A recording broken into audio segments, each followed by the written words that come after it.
Traveler, welcome back. Last we left our friend Spine. He was in quite a pickle. Manifest had just demasked the man, the myth, the legend. All was about to be revealed. This time, I don't want to go inside their minds. I always feel a little dirty when I leave Spine's thoughts. How about we go a little more narration? Let me see if I can find that voice. Here it is. This is about the right one. Now, let's get in here and kick some manifest ass. Take my hand, and behold.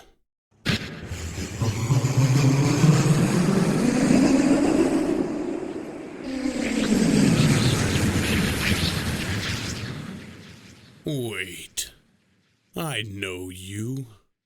You were on the news a few years ago. You were that cop. The one who got sloshed before they were set to bust that child trafficking ring and reprehensibly botched the whole thing by drunkenly discharging your firearm. They massacred those kids and escaped while you were stumbling through the crime scene waving your gun around like a madman. The most criminal part of it all was the fact that you did 0 jail time for that, Spine. Sure, you didn't pull the trigger. Oh, wait, you did. You make me sick.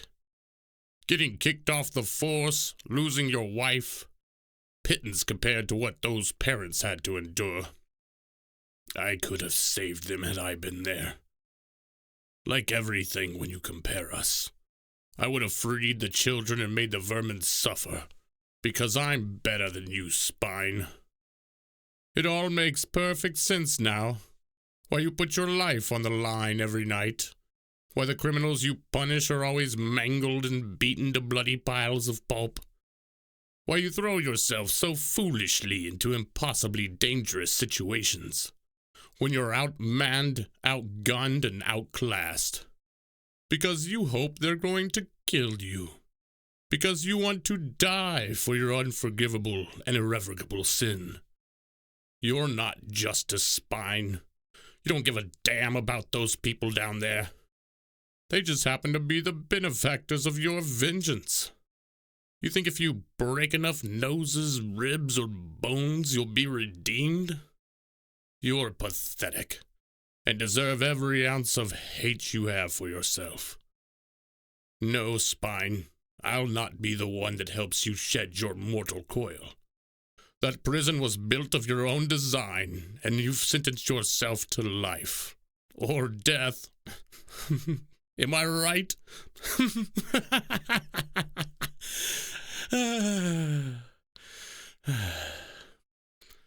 What a shame. The tone of his voice changes.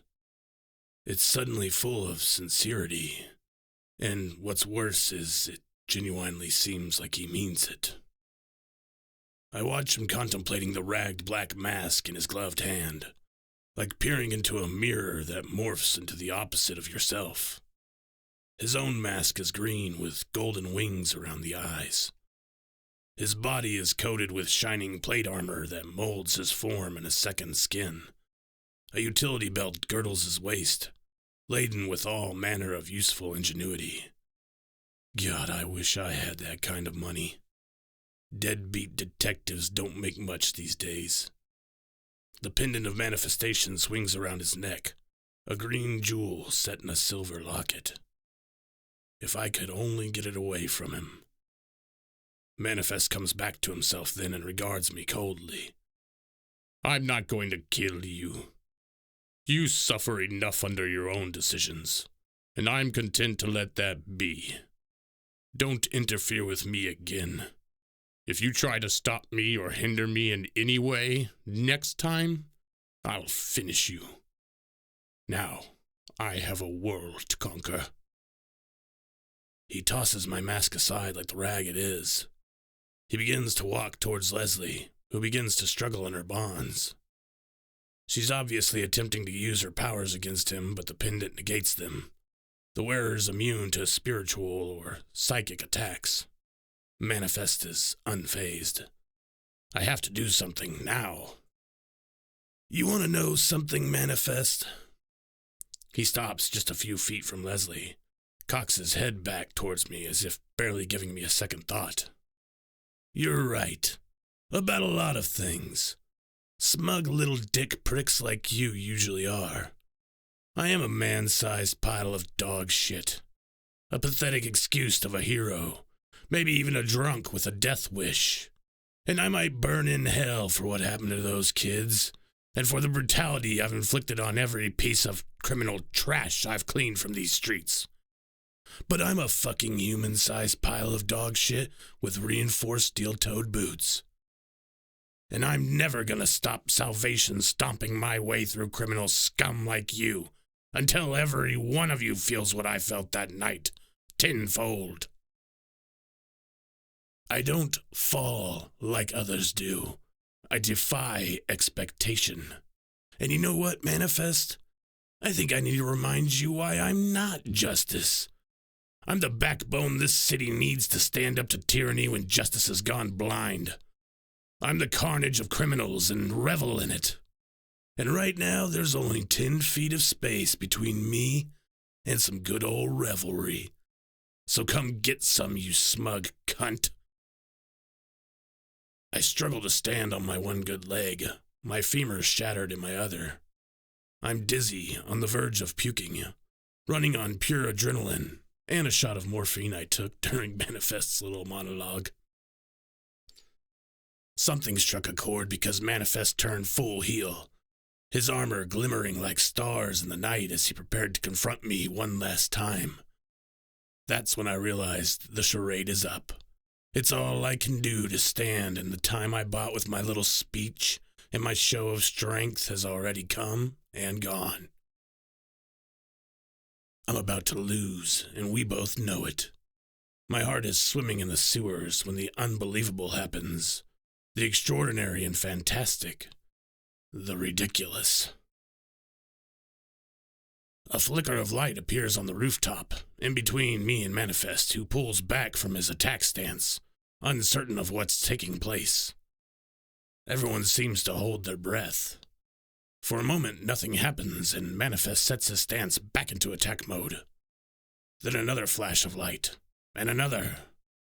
All are appearing in the same spot on the roof, illuminating Manifest's already shimmering armor. The gravel, masonry, ventilation, all strobing in and out of view against the dark backdrop of the dimly lit hospital roof. They resemble tiny lightning bolts and begin striking faster, seeming to converge. A humming, vibrating sphere of white energy forms above the roof of the hospital, crackling and whining with power. I feel the hair rise on my head. Manifest, bracing to face this new threat, begins to back up, uncertain as to just what the fuck is going on and how it happened. Doubt is highlighted in the dazzling reflection emanating from his mask. The pendant of manifestation seems to react to this phenomenon, beginning to glow a fiery emerald green. It flashes to the pulse of the other light. What have you done? In the throb of sheer power radiating from the orb, now the size of a minivan, it's all I can do to read his lips, and so, accordingly, I flip him off and reply. The ball of light glows ever brighter. I try shielding my eyes with both hands. I can see the bones in them, even through my closed eyelids. I realize I'm screaming, and that Manifest is screaming too. Leslie is moaning through her gag. She can't cover her eyes. I resolve to throw myself off of the roof of the hospital, escape the light, be done with it all. I gather myself for a final spring when the light is extinguished, and nothing is left but a mottled afterimage, like a sick sun that blots out my vision. I'm virtually blind. From the sound of rustlings and curses nearby, I can assume Manifest is having the same problem too. But then I hear something else. The light but unmistakable clack of booted feet treading towards me from the direction of the alien light. I'm a shit sandwich, and nobody wants a bite. But if this noob has some kind of beef... I hear a foolish giggle, childish, then a piping voice. Not beef, Michael. Undaunted by my real name being used, but annoyed by its tone, I slowly unfold the utility knife I've prepared for a situation such as this. I'll make him scream. Michael!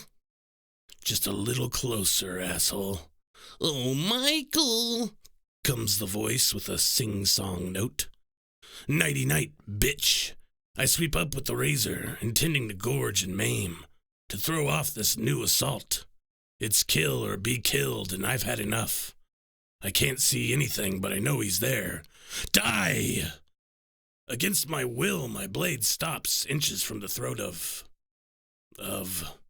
Gee, Michael, are you okay? What's going on here? I'm not your enemy. You can put down the knife. No. My vision is coming back, at least in my good eye, but I reject it. It isn't real. I strive with the might I have left, but after a few moments of intense mental strain, I falter. Exhausted, defeated. I'm tired, spent. The knife falls harmlessly from my fingers. Oh, please, God, no. We've met before, Michael. You just don't remember. That was in the future. I cringe at the sound, shake my head. Michael, look at me. It's finally happened. I've lost my mind. Otherwise, I wouldn't be looking at a white chicken egg about 2 feet long, with thin black arms and legs. Legs running into cowboy boots, arms into leather gloves. On the crown of its shell, it wears the weather-beaten hat you'd see in a Clint Eastwood movie. A tin star adorns its breast. It even has a gun belt slanted around its middle, and what looks like a small but real pistol resting in its holster. His large cartoon eyes and disgusting mouth regard me with sappy emotional worry. What the fuck are you? I manage at last. I'm Scrammy, Sheriff of Shell Valley, says my obviously hallucinogenic derived friend from Shell fucking Valley. A cop, no less. In a tone that suggests that it's a known fact. Get with the times. No, what are you? What do you want? You're freaking me out. I've been looking for you, Michael, trying to... My name is Spine. Stop calling me that other name. Oh, yeah. He told me Spine was what you were going to want to be called. I just forgot. Sorry. When I met you the first time, Who said that? Why are you here? The egg, much to my surprise, suddenly whips out that little revolver of his and shoots. I feel the wind from the bullet whiz over my head and nearly piss myself. I see death in the tiny smoking hole at the end of the barrel, his aim unwavering, and it was pointed directly at me.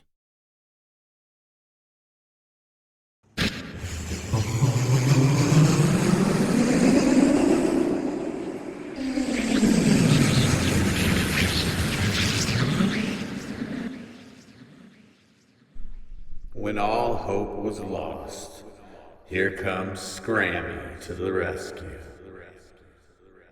Nobody saw that one coming. The story's getting better every time. When the voids open up to me, I will beckon back unto you, traveler, and we will finish this spine saga. Or will we?